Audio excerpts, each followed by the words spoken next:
میرے ہاتھوں پتھر کے تراشے ہوئے صنم آج بت خانے میں خدا بن کے بیٹھے۔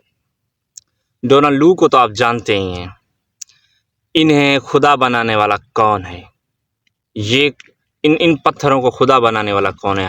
ہم جو غریب ممالک ہیں، جو ان کے سامنے کوئی جو ہے کچھ بولتا نہیں، کچھ کہتا نہیں۔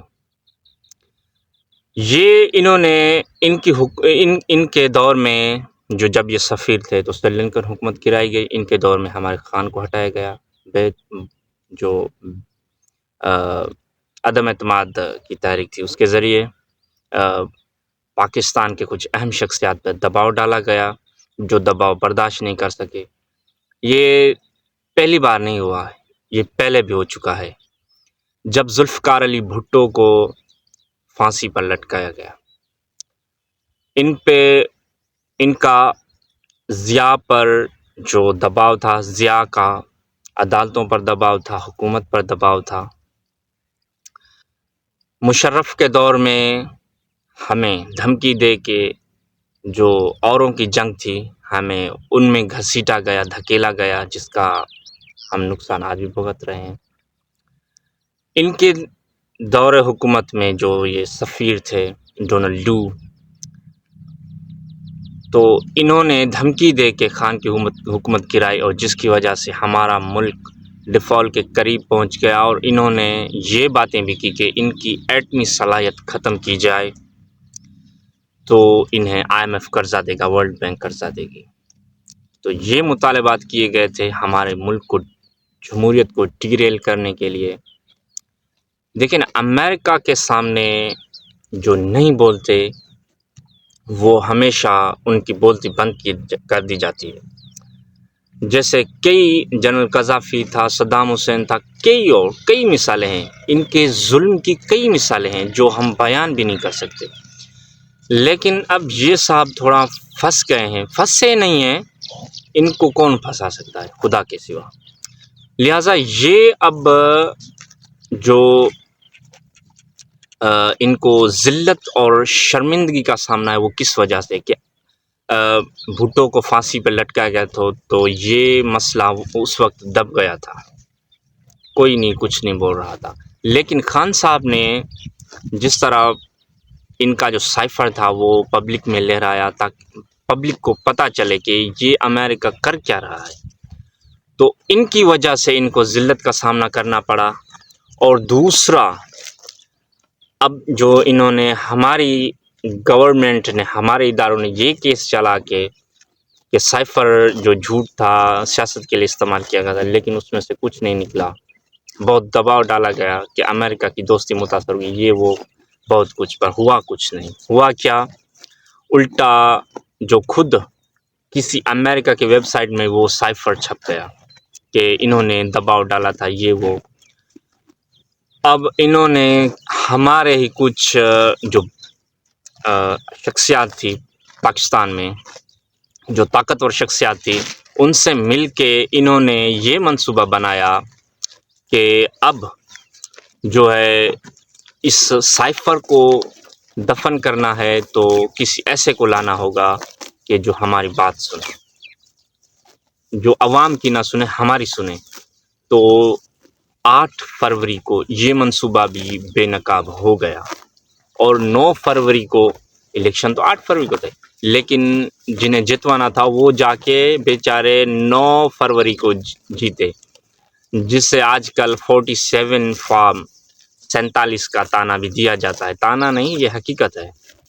تو یہ امریکہ کی جو ہوتی ہے، لابی ہوتی ہے، یہ امریکہ ہمارے ملک میں کرا رہا ہے، جو خان صاحب کو جیل میں بند کروا دے گا۔ اب کچھ شخصیات یہ سوچ رہی ہیں کہ جب کہ ہمارا کوئی منصوبہ کامیاب نہیں ہو رہا، تو اب خان صاحب کو کسی طرح خاموش کرا کے، ڈیل کرا کے باہر لے آئیں۔ لیکن خان صاحب تھوڑا ڈٹے ہوئے ہیں، ابھی تک کچھ ایسی بات نہیں ہوئی کہ خان صاحب مان جائیں۔ لیکن کچھ دن پہلے یہ بتایا جا رہا تھا کہ جو اڈیالہ جیل میں ہیں، وہ ان پر ہفتے یا 2 ہفتے کے لیے ملاقاتوں اور میل ملاپ جو میڈیا تھی ان کو کوریج سے روک دیا گیا ہے، مکمل جو ہے نظر بند کیا گیا ہے۔ یہ کیا کشمیر ہے یا کہ یہ ہندوستان ہے جو نظر بند کیا جا رہا ہے؟ کسی دوسرے کی مرضی سے انہیں ہمارے ملک کے جو ایماندار ہیں، جنہوں نے جن عدالتوں نے، یہ تو عدالتوں پہ الزام لگاتی، یہ آج پھر بھی عدالتیں انہیں معصوم، ایماندار اور صادق امین قرار دے رہی ہیں، ان کو نظر بند کیا جا رہا ہے۔ یہ کیا انڈیا ہے، کشمیر ہے؟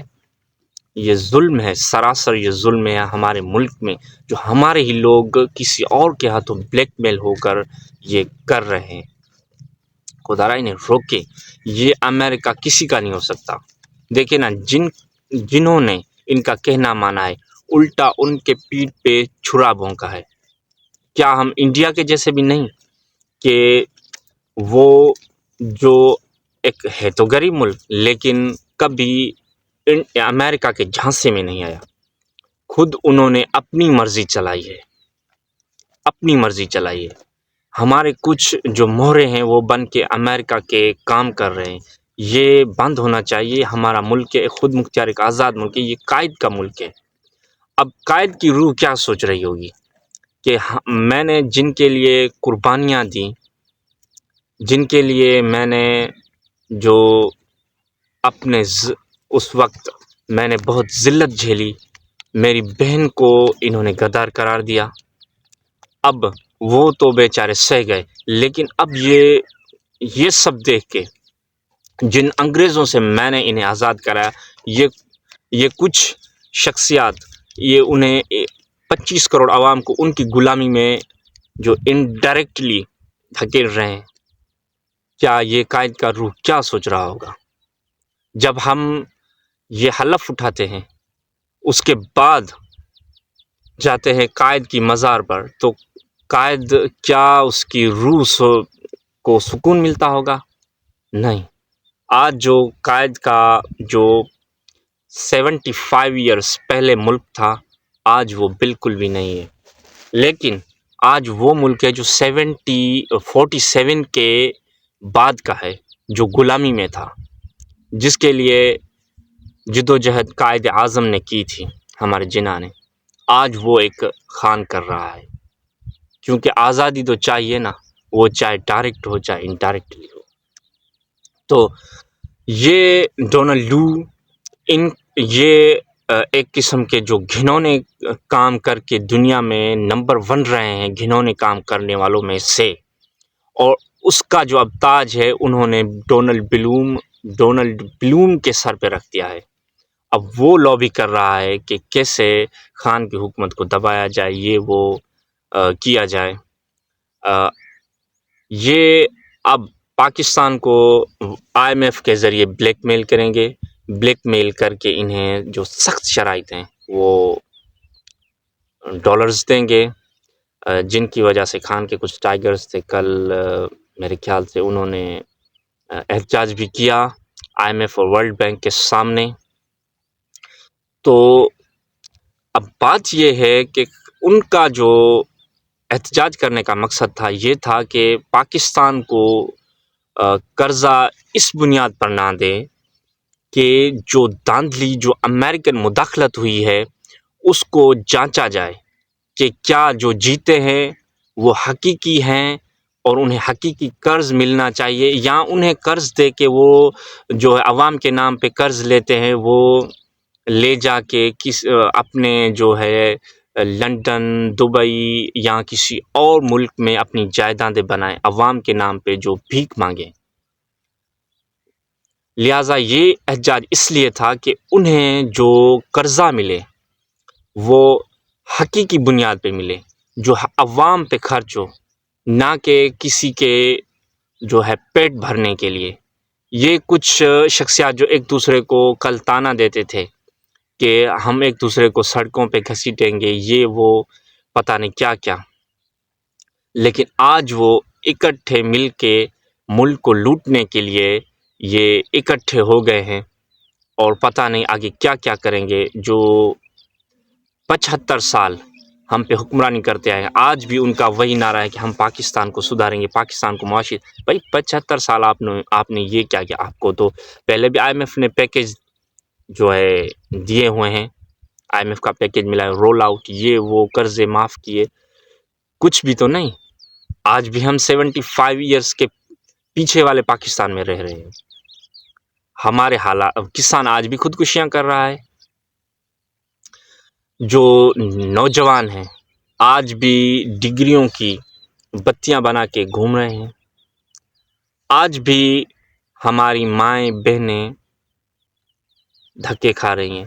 امریکنز آتے ہیں, ہمارے جو ہے بچیوں کو جو زیادتیاں کر رہے ہیں, وہ آ کے یہاں حکمرانی کر رہے ہیں. افغانی آ کے یہاں دہشت گردی کر رہے ہیں, اور جو ہے ہمارے اداروں پہ, ہمارے معصوم لوگوں, بچوں پہ حملے کر رہے ہیں. کیا یہ پاکستان ہے؟ پاکستان ایسا تو نہیں تھا. کچھ چلے اگر 70 کی دہائی کے پیچھے چلے تب بھی ایسا نہیں تھا, 70 کے بعد بھی ایسا نہیں تھا. یہ اب ایسا کیسے ہو گیا پاکستان 2013 کے بعد؟ کیا ہوا ایسا ہمارے ملک میں جو اتنی دہشت گردی بڑھ گئی, اتنی مہنگائی بڑھ گئی, اتنی کرپشن بڑھ گئی؟ تو لہٰذا ہمارے ملک کو سوچنا ہوگا. یہ غدار ہیں ڈونلڈ لو اور ڈونلڈ بلوم. ان کے سامنے اگر ہم اب نہ کھڑے ہوئے تو ہم کبھی کھڑے ہونے کے لائق بھی نہیں بنیں گے. لہٰذا میں ویڈیوز تو فنی بناتا ہوں, پر آج ان کی مداخلت دیکھ کر مجھے یہ دل کیا, مجبور کیا کہ میں کچھ اپنے سبسکرائبرز, اپنی عوام کو, جو ہم جیسے غریب عوام ہیں, میں ان کو بتاؤں. امریکن کی سینٹ ہے یا جو ہے پارلیمنٹ, اس میں آج ایک بحث چلے گی جس میں ایک پاکستان کی جو ہے میرے خیال سے جو داندلی ہوئے اس پر بحث ہوگا. اس میں یہ جو ہے بھی شامل ہے جس نے پاکستان کے پیٹھ پیچھے چھرا بھونکا تھا, یہ ڈونلڈ لو بھی اس بحث میں شامل ہوں گے. تو دیکھیں کہ اب پاکستان پہ کیسے الزام لگتے ہیں, کیسے کیا ہوتا ہے. تو لہٰذا ان میں سے کوئی امید نہ رکھی جائے. یہ غدار ہے, یہ غداری کر رہے ہیں. اور ہمارے ملک کے کچھ شخصیات جو ان سے انڈائریکٹلی ملی ہوئے ہیں, ہماری ان سے بھی اپیل ہے کہ خدا کے واسطے یہ آپ کے نہیں ہو سکتے. لہٰذا دوستی اپنی جگہ ہے, لیکن دوستی خودداری کے بنیاد پہ ہونی چاہیے, نہ کہ وہ اپنا مفاد دیکھتے ہیں, وہ کسی اور میں مفاد. اگر مفاد ان کا پورا ہو جاتا ہے تو ٹھیک ہے, گلے لگائیں گے, اگر نہیں ہوا تو آپ کا گلا ہی کاٹ دیں گے. تو مسئلہ سمجھنے کا ہے کہ وہ ہم پہ کیسے حکمرانی کریں. یہ ہائبرڈ جو ہے نا, ہائبرڈ وار ہے, یہ بندوقی وار نہیں. یہ اپنے ذہنوں سے ہم پہ, ہمارے ذہنوں کو غلام بنائے ہوئے ہیں. جیسا ایک مثال ہوتی ہے کہ ایک گھوڑا پلاسٹک کی کرسی ہوتی ہے, اس سے بندھا ہوتا ہے, تو وہ ادھر ادھر دیکھ رہا ہوتا ہے کہ مجھے کوئی آئے چھوڑے. لیکن اگر وہ بھاگنا شروع ہو جائے تو آپ کیا جانتے ہیں کہ وہ کرسی بچے گی؟ لہٰذا یہ عوام سوئی اپنی طاقت کو جانتی نہیں. یہ جو امریکہ ہے صرف پلاسٹک کی کرسی ہے. ہم نے اپنے ذہنوں کو غلام بنایا ہوا ہے. اگر ہم اس ذہنی غلامی سے نکلیں گے تو یہ پلاسٹک کی کرسی جو امریکہ ہے, یہ جو اس کو غرور ہوتا ہے, یہ کچھ بھی نہیں ہے, ختم ہو جائے گا, اپنے آپ ختم ہو جائے گا, یہ نہیں رہے گا. پر ہم پتہ نہیں اس غلامی سے کب نکلیں گے. میرے خیال سے انڈیا نکل گیا ہے. انڈیا ہمارے لیے ایک مثال ہے, تو ہم اس مثال کو بھی سمجھ سکتے ہیں اور آگے نکل سکتے ہیں. خدا را اپنے طاقت کو پہچانے اور ان کے سامنے کھڑے ہو جائے. تو ملتے ہیں اگلی نئی ویڈیو میں, تب تک کے لیے خدا حافظ.